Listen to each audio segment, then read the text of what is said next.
रविंद्रनाथ टैगोर ने कहानी लिखी है। कहानी कुछ इस प्रकार है कि बुद्ध जो पहले सिद्धार्थ थे, गौतम नाम से थे। आपको याद हो कि गौतम बुद्ध आधी रात को अपनी पत्नी और अपने बच्चे को छोड़ के चले गए थे बुद्धत्व प्राप्त करने, और उन्हें प्राप्त हुआ। जब उनको बुद्धत्व प्राप्त हुआ, सिद्धार्थ गौतम बुद्ध बन गए, तो उनका एक भाई जो उनका शिष्य भी था, आनंद, वो दोनों गांव-गांव भिक्षा लेने जाते। तो एक दिन बुद्ध अपने ही नगर में आ गए और अपने राजमहल के सामने खड़े हो गए और उन्होंने कहा, आनंद 12 वर्ष बीत गए हैं। 12 वर्ष पहले मैं इसी महल से आधी रात को अपनी पत्नी और बेटे को बिना बताए चला गया था।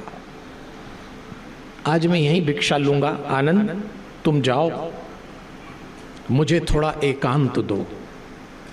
जब उन्होंने कहा भिक्षांदेही, तो भीतर से निकल के आई देवी यशोधरा। उन्होंने देखा तो पहचान गई। बुद्ध ने कहा, देवी आप मुझे पहचान गई होगी। उन्होंने कहा, आप आधी रात को मुझे और हमारे बेटे को छोड़ के चले गए थे। हाँ, भिक्षा तो मैं दूंगी अगर आप मांगने आए हैं, लेकिन मेरा एक प्रश्न है आपसे, आप इसका उत्तर दीजिए। तो बुद्ध ने कहा, देवी मैं आया ही इसीलिए हूं, मैं जानता हूं आप प्रश्न पूछेंगी, मैं उत्तर दूंगा। तो यशोधरा ने पूछा कि एक बात बताइए, क्या आपको वो प्राप्त हो गया जिसे प्राप्त करने के लिए आप आधी रात चुपचाप बिना बताए हम लोगों को छोड़ के चले गए? क्या वो आपको प्राप्त हो गया? तो बुद्ध ने कहा, हाँ देवी, मुझे वो बुद्धत्व प्राप्त हो गया। अगला प्रश्न पूछती यशोधरा कि जो बुद्धत्व आपको हमें छोड़कर जंगल में प्राप्त हुआ, जिस बुद्धत्व को प्राप्त करने के लिए आपने अपनी गृहस्थी त्याग दी, पत्नी त्याग दी, बेटा त्याग दिया, क्या वो आपको यहां महल में हमारे साथ प्राप्त नहीं हो सकता था? और कहते हैं रविंद्रनाथ टैगोर ने यशोधरा के इस प्रश्न के साथ ही कथा पूरी कर दी। बुद्ध ने क्या जवाब दिया इसका इतिहास में वर्णन नहीं, लेकिन अन्य ग्रंथों में है। टैगोर तो चुप हो गए, लेकिन बुद्ध ने कहा था, देवी ये सही है कि मुझे बुद्धत्व यहां भी प्राप्त हो सकता था, लेकिन सबकी अपनी अपनी मानसिकता है। इसे आदर्श न मान लिया जाए कि घर छोड़ने पर ही परमात्मा मिलता है। सबकी अपनी मानसिकता है, मिल जाए तो गृहस्थी में भी मिल सकता है। और यही बात मैं आपसे कहना चाहता हूं, ईश्वर इसी गृहस्थी में पत्नी के साथ, पति के साथ, बच्चों के साथ रोटी बनाते हुए, घर गृहस्थी के सारे काम करते हुए, दुकान पे बैठ के गल्ला गिनते हुए भी मिल सकता है, अगर आपकी तैयारी हो तो। और नहीं तो जंगल में, आश्रम में भी शायद न मिल पाए। तो चलिए, आज हम सब घर गृहस्थी लेके बैठे हैं। क्या मतलब है इस गृहस्थी का? भी हम 7 संहिताएं हैं, हम अभी चल रहे हैं रुद्र संहिता के सती खंड में।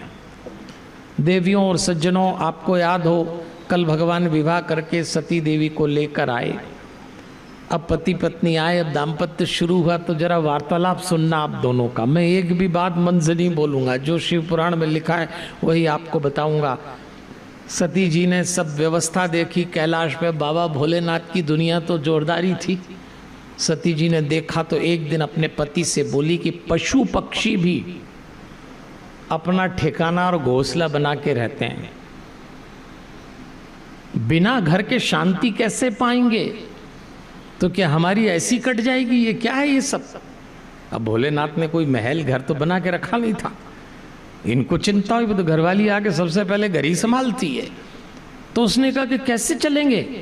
कुर्वताम त्वाम बिना गेहम कथम शांतिम वाप्यसी। बिना घर के शांति कैसे पाएंगे, ये प्रश्न उछाला सती देवी ने। क्या प्यारा प्रश्न है कि बिना घर के शांति कैसे पाएंगे। और लोग आजकल कहते हैं घर ही अशांति का केंद्र है। ये तो गलत बात है। आप अशांत हैं तो आप घर गृहस्थी को कोस रहे हैं, वरना सती देवी तो कह रही बिना घर के शांति कैसे पाएंगे। बस फिर क्या था, शिव जी ने सुना, उन्होंने कहा बोलो देवी क्या चाहती हो।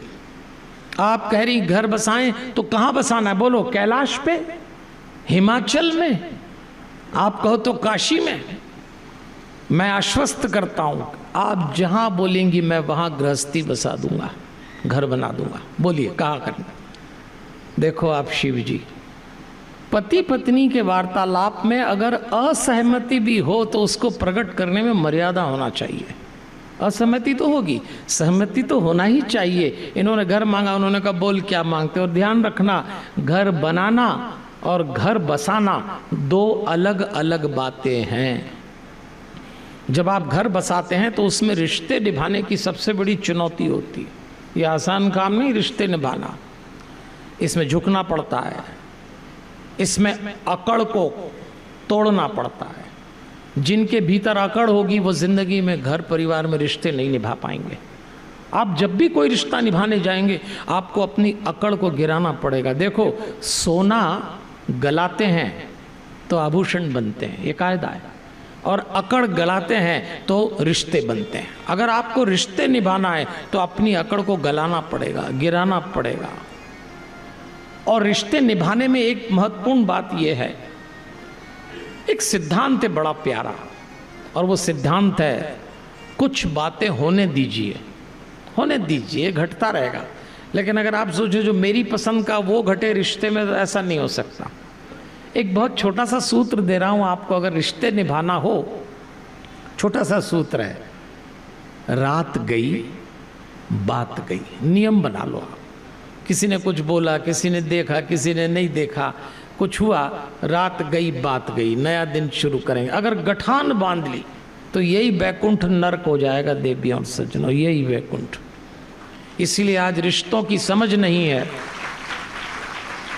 रात गई बात गई, और रिश्तों की समझ हो तो कोई दिक्कत नहीं है। आज क्या होता है, खास तौर पे बात पति पत्नी की करते हैं, तो पति पत्नी के रिश्ते अगर बोझिल हो जाएं तो पति आ जाता है आवेश में और पत्नी हो जाती उदास। स्त्री का अव्यक्त क्रोध उसकी उदासी है। अगर गृहस्थी में आप किसी स्त्री को उदास देखें तो ये मत समझना कि वो उदास है, वो अपने क्रोध को प्रकट नहीं कर पा रही किसी कारण। आदमी का क्या है, चिल्लाने लगता है थोड़ी देर में। पुरुष अपने क्रोध को बहुत जल्दी प्रकट कर लेता है, स्त्री शायद नहीं कर पाती। इसलिए आप इन दोनों के झगड़े भी हों तो अलग ढंग से देखना। पति को अगर गुस्सा आए तो सीधे गाड़ी निकाल के बाहर भाग जाता है, जा रहा हूं मैं लॉन्ग ड्राइव पे। स्त्री को अगर गुस्सा आए तो सीधे अंदर भागती है। दोनों अलग अलग भागते हैं, भागते दोनों ही है। ये गाड़ी उठा के बाहर भागेगा, वो गाड़ी उठा के गाड़ी छोड़ के घर में घुसेगी। स्त्री घर में जाएगी, दरवाजे का कमरे का दरवाजा खोलेगी और सीधे तकिए में मुंह घुसेड़ लेगी, ज्यादा रोना आएगा। ये अंदर भागती, वो बाहर भागता है, दोनों भाग रहे हैं। तो ऐसे तो गृहस्थी नहीं बच सकती। देखो आप लोगों की बात नहीं कर रहा हूं मैं, आप बिल्कुल टेंशन मत लेना। आपको तो आइडिया भी नहीं है कि आदमी ऐसा लड़ता और औरत ऐसे रोती, आपको बिल्कुल आइडिया नहीं है। आपके भोले भाले चेहरे, आहा, आपकी मुस्कान, आपको बिल्कुल, अपन दूसरों की बात कर रहे हैं और दूसरों की बात करने में बहुत मजा आता है। आप तो ताली बजाओ, केवल ताली, हाँ, आपको क्या लेना है। अपन तो आज शिव पार्वती, शिव सती के दाम्पत्य से अपने दाम्पत्य को देख रहे हैं। आज की कथा दर्पण है, आप अपना ही चेहरा देखिएगा।